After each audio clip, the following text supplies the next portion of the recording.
Do you mind if I address something negative that has come up a couple times? You want to talk about that? My latest challenge is parenting my oldest, who turned 17. He disregards what I say about curfew and often runs late.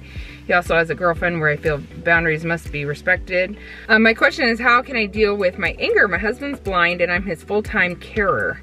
And we have an almost 5-year-old son. Sometimes I feel so overwhelmed and quick-tempered.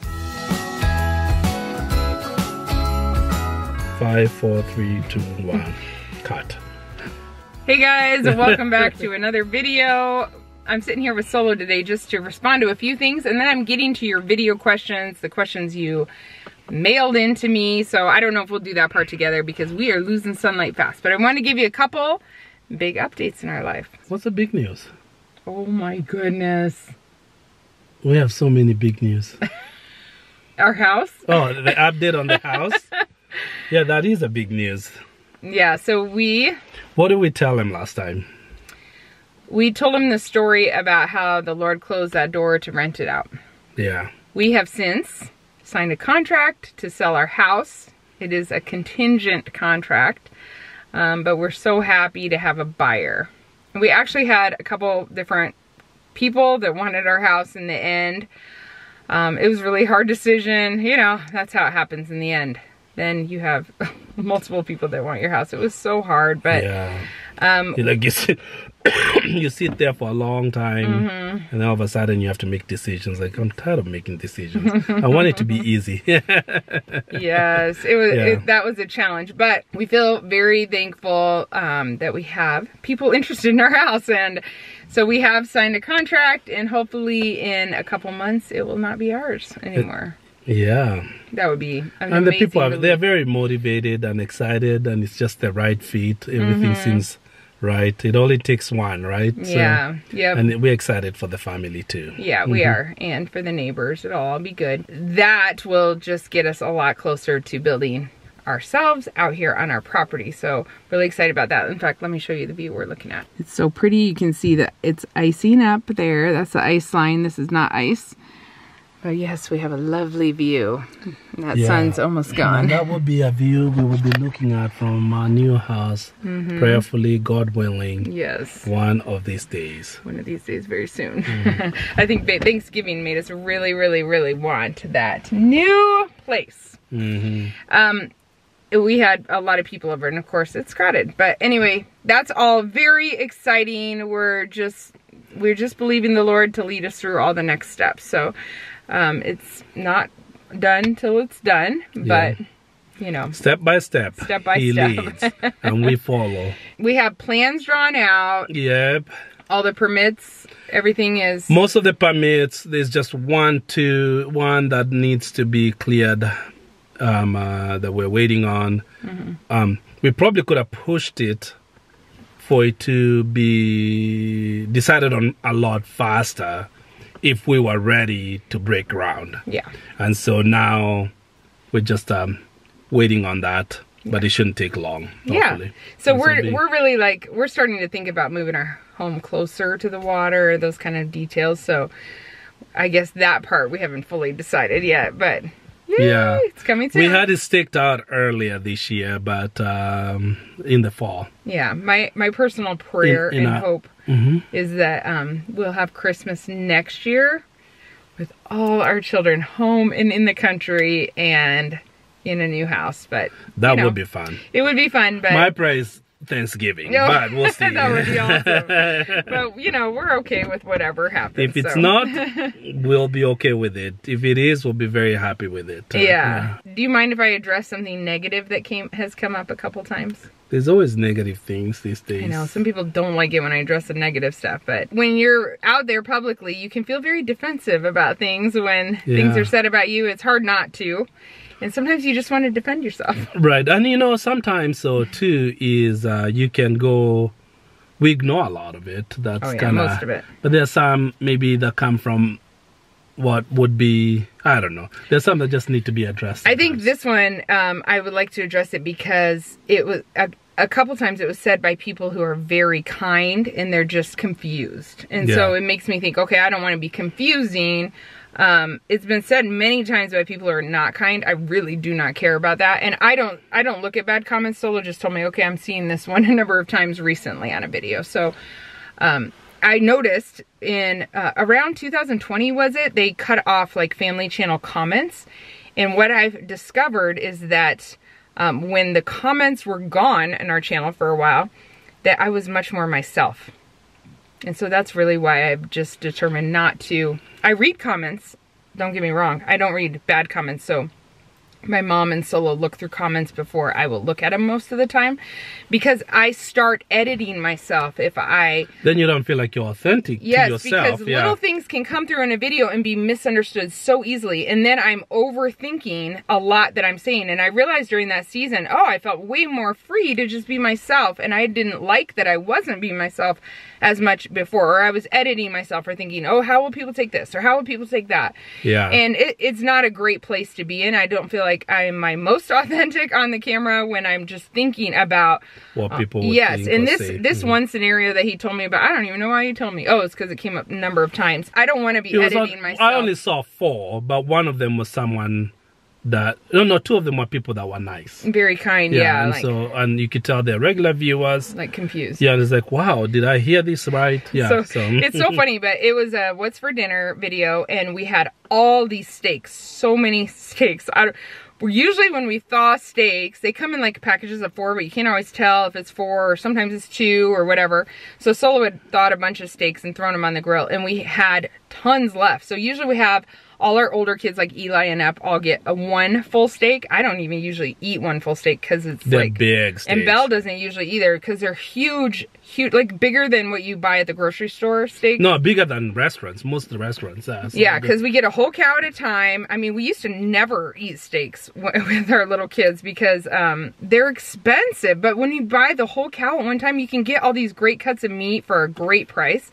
And so we have steak here and there, and our kids love it. We don't have steak here and there. We have steaks a lot. Yeah, we do. Yeah. It's because we buy the whole cow at a time. Yeah, yeah. So anyway, on this particular video, Eli said, I am not... He had 2 full steaks. He had more steak than I did. I don't even know how guy. he did that. Yeah. And he's like, I'm not usually allowed to eat that much steak. And, oh man, that stirred some people up. Like, you limit your kids. You don't give your kids enough food. What kid out there is eating like 2 full steaks for dinner, like 2 huge steaks? So yes, we do have limits on steaks because we usually only cook a certain amount, and I don't think it's unreasonable at all that a kid would only get 1 full steak instead of 2. Like, I just feel like people who think that's unreasonable need to travel the world a little more and see like there's a lot of kids that are never getting steak in their childhood. Not only that too, is like when you cook that, we have sides, and so some kids are carnivore, like they like the meat. Mm-hmm. Yeah, he doesn't like his sides all the time. Nah. So when a kid says, oh, I'm not allowed that, it's like, hey, eat your vegetables. Can try everything eat your everything else. So he's like, yeah, you don't get any more steak until you eat your veggies and whatever, you know. I think way back in the day, like early on when I was vlogging, there was one lady that would always be like, oh, those casseroles, you're not making enough casseroles for your children. And I'm like, we have leftovers. How do you know? Every single meal.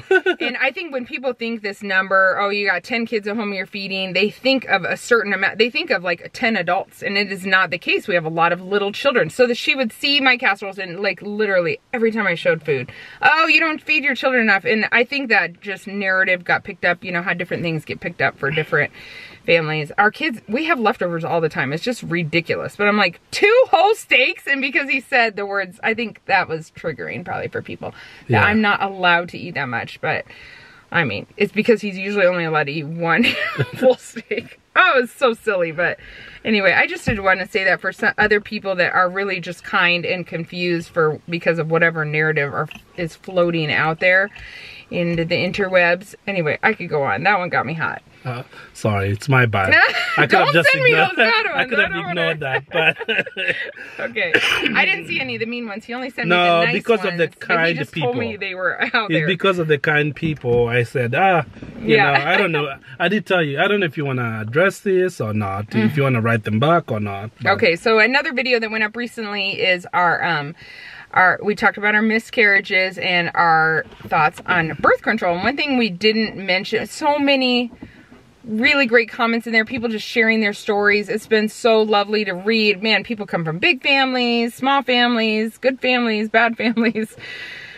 I love it when you guys share your stories, and I've read so many of them. And so I just really appreciate your input. A lot of people were happy that we talked about this subject, and even if they didn't agree with us fully, just so kind in the comments. And so I appreciate that. You can unbuckle now. Oh, thank you. I respect your guys' opinion. I am thankful that you guys respect ours, and we can all learn from each other. One thing that we did want to say that I wanted to talk about that I have forgotten is like what happens when you and your spouse are on a different page. You want to talk about that? Yeah, and I didn't see that come up a lot in the comments, but I know from past comments we've gotten that it happens a lot. And I think the same thing is you really just like, if you are the one that wants more kids and your spouse doesn't, I really do believe that prayer works, and you can really pray that the Lord either changes their heart or yours. And so like if ever I'm praying for Solo's mind to be changed on something, I ask the Lord to change my heart or help me to see his better.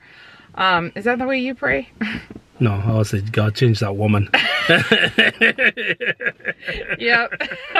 Yeah, no, I'm kidding. Yeah.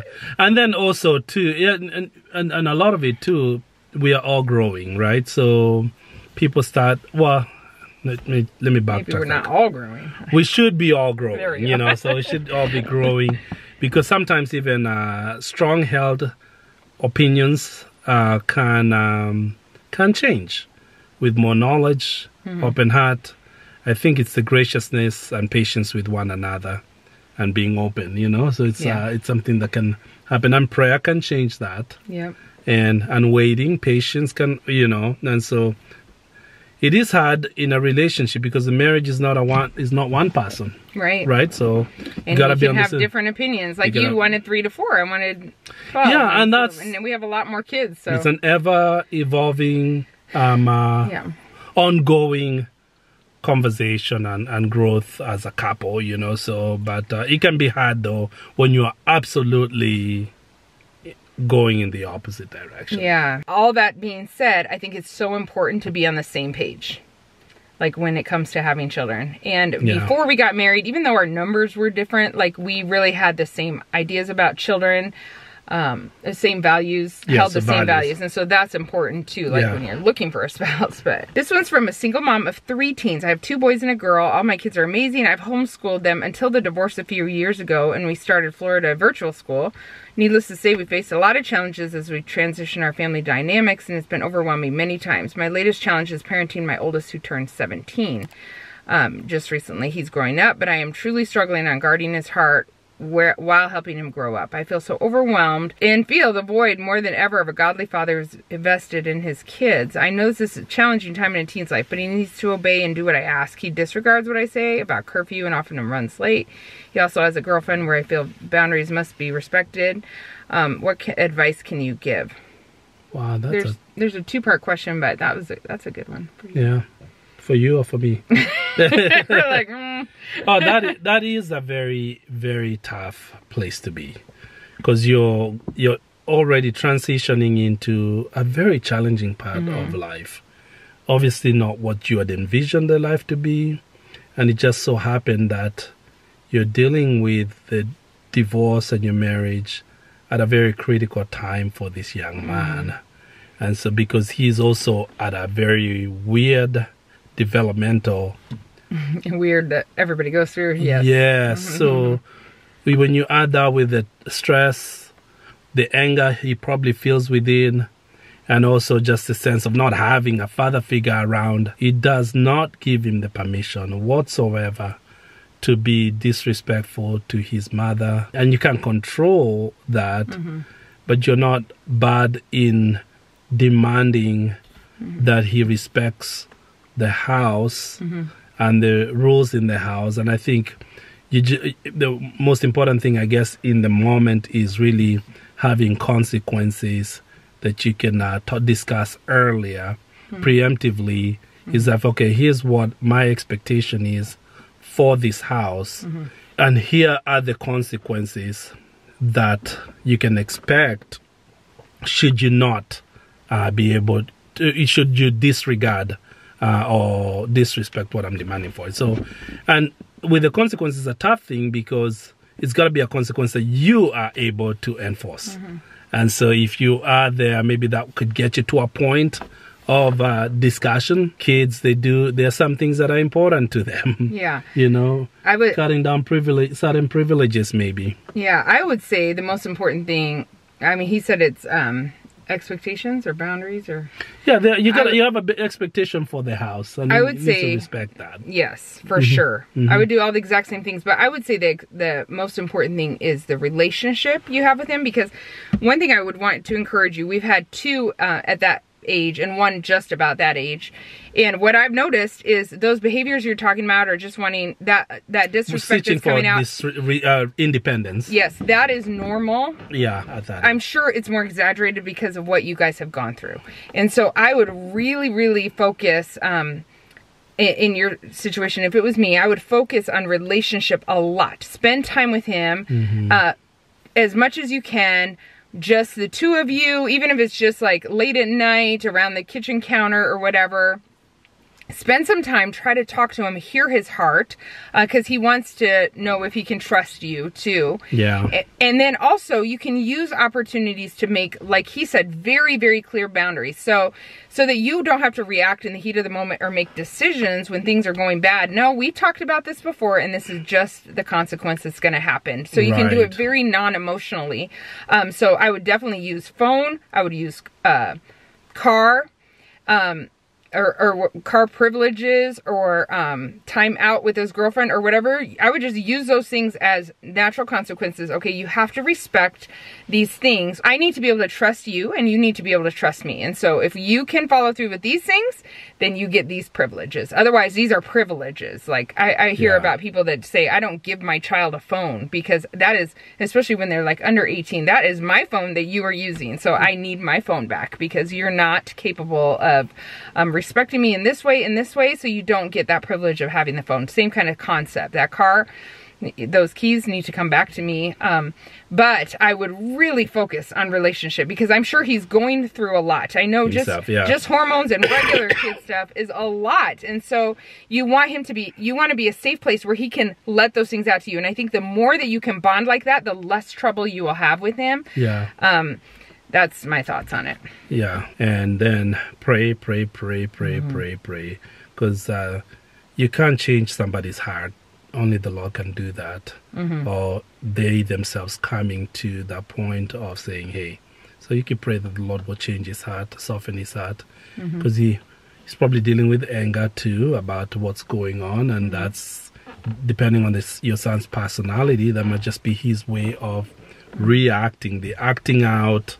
Like that could be just his way of expressing his anger with what's going on in life. So many dynamics going on, but I have seen over and over when my parents, when other people we know have prayed for our kids, like really prayed, Lord, intervene, let them not learn this lesson the hardest way. And sometimes your kids have to walk through something difficult to learn themselves, and that's okay. Like all our kids are going to walk through their own way. They're going to make their own mistakes. That doesn't mean it's my mistakes, but I want to help them avoid it. I'm here to help you avoid it. But you are going to make some mistakes, and that's okay. We made mistakes. You probably made mistakes, and your child's going to make mistakes. So the more you can just like just open the lines of communication with him, I think that will go a long way. And if that's not possible, just pray that the Lord brings someone along his path that really he can open up to. I believe young people really need that.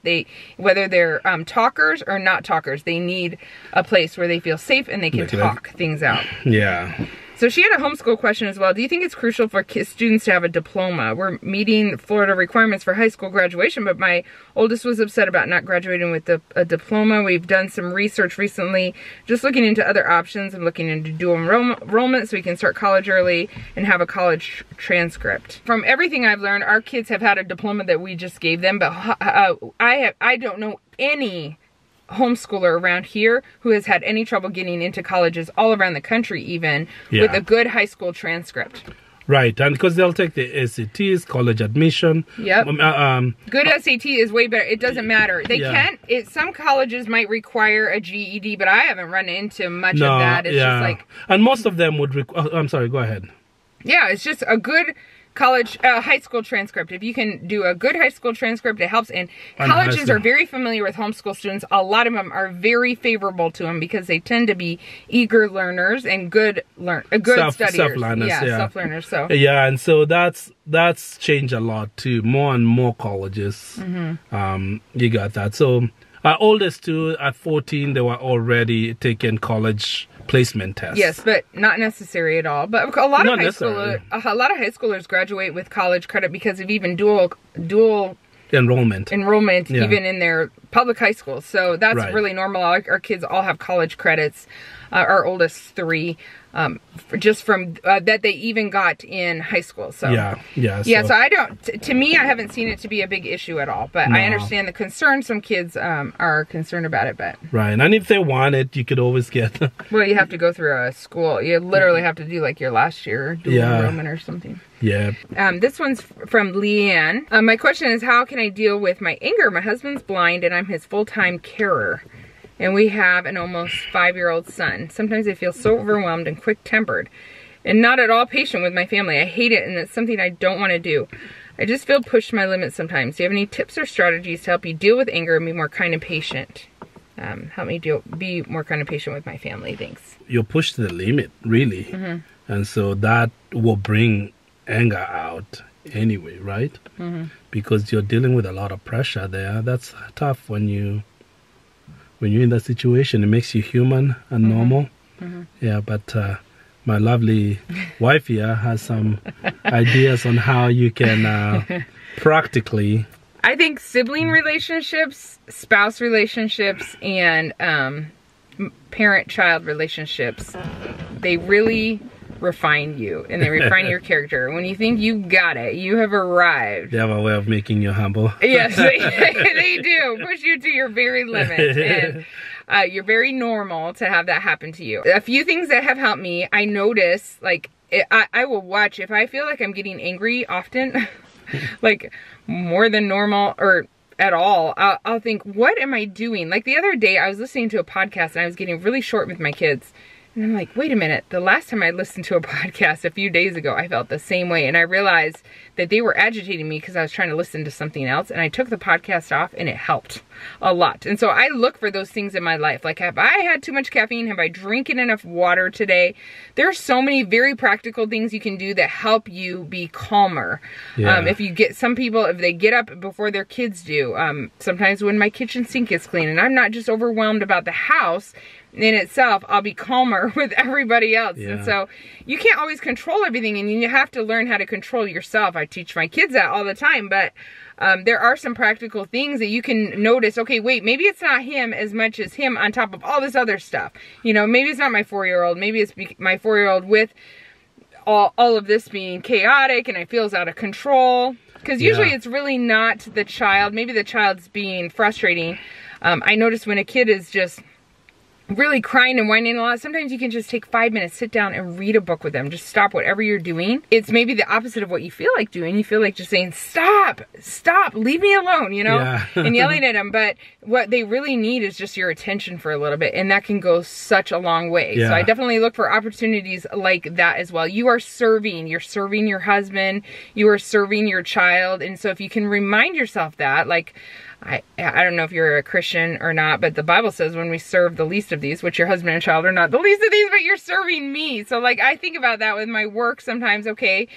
Sometimes if I'm annoyed with whoever I'm dealing with, okay, I'm also like, this is bigger than me. And I'm serving here. I'm doing something worthwhile. Sometimes we can feel like all this work and I'm just cleaning my sinks many times a day. Can you tell my sink's annoying me right now? How many times I brought it up? But sometimes we can feel like that's all we're doing is just literally cleaning the sink, but we're doing greater work than that. When we're serving someone else, we're serving our spouse, we're serving our child. And so that perspective can help. Yeah, and it could also be that you are not getting enough time for yourself. And so maybe looking for a way where you could get some consistent time alone. Maybe you need that. You need to be able to disconnect for a second, go do something fun and nice for yourself, and just be able to rest even. So it might be just that you're under so much stress because you're never getting time to stop. Yeah. All of us need a reset. Yes, we do. And absolutely, that is such a good point. Yes, I know that happens in our house sometimes. Solo will recognize, okay, she's at the end, and he'll get everybody in the car and just take them. I love time in my own house alone, or just with one or two little kids or something.